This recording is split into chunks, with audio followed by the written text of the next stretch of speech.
అంటే వాళ్ళ చంద్రబాబు నాయుడు గారి బలం ఏమిటాయంటే బలహీనమైనటువంటి ప్రతిపక్షం ఉండటం అనేటువంటిది అందరూ అంటున్నారు.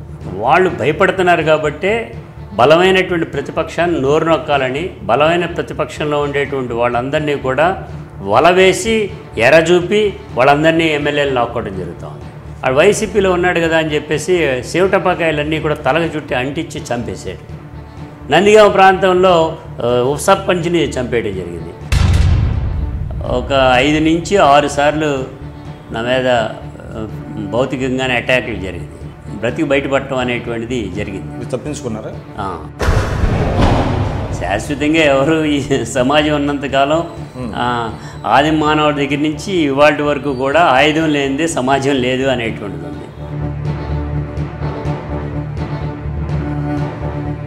మేకవన్న పులుల్లాగా మేకతోళ్ళు కప్పుకునేటువంటి పార్టీల్లాగా వచ్చి కుల వ్యవస్థ వద్దు వద్దు నాకేమీ లేదు అంటూనే కుల వ్యవస్థని పెంచి పోషించే వాళ్ళు కూడా కొంతమంది ఉంటారు. రౌడీ రాజకీయాలు కానివ్వండి, సెటిల్మెంట్లు కానివ్వండి, ఇవన్నీ జరుగుతూ వచ్చి సామాన్య కుటుంబాల నుంచి వచ్చిన వాళ్ళు కోట్లకు పడగలెత్తారు అనేటువంటిది ఒకటి ఉన్నది. అందులో మీరు కూడా మినహాయింపు కాదేమో.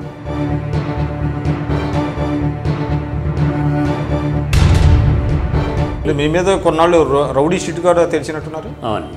ఎన్నాళ్ళు నడిచింది అది? దేవినేని మురళి గారికి మీకు కూడా కాన్ఫ్రంటేషన్స్ జరిగినాయి.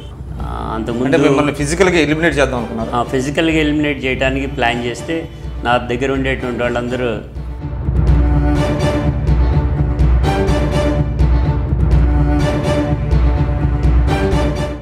కానీ చెంచాగిరి చేసేటువంటి వాడికి మాత్రమే వస్తుంది అనేది సిపిఐలో ఆర్సిపిఎం. ఎప్పుడు నారాయణ గారు లాంటి ఒక అంత పెద్ద లీడర్ మీద మీరు దెర్ ఈస్ ఎ టాక్ ఏంటంటే దెర్ ఈస్ లైక్లీ వైఎస్ఆర్ ను జనసేన దగ్గర అవ్వచ్చు అనేటువంటి టాక్ కూడా వినపడుతుంది. అటువంటిది ఏమన్నా నడుస్తుందా పార్టీలో? జనసేన అనేటువంటి అధినేత Pawan Kalyan is an agent of Chandrababu Naidu. ఎప్పుడైతే ఆ మాట అన్నారో నన్ను చెంప మీద కొట్టినట్లు లెక్కది. నేను వ్యక్తపరిచినటువంటి వాటిపైన అభిప్రాయాలు కూడా ఇవ్వవలసిందిగా, ఆ అభిప్రాయాలు మంచివి స్వీకరిస్తూ చెడు ఏమైనా ఉంటే కనుక సరి చేసుకోవడానికి కూడా పనికొస్తాయని, సమాజ బాగు కోసం మీ వంతు సహకారం కూడా ఐ డ్రీమ్ ద్వారా అందజేయవలసిందిగా కోరుతున్నాను.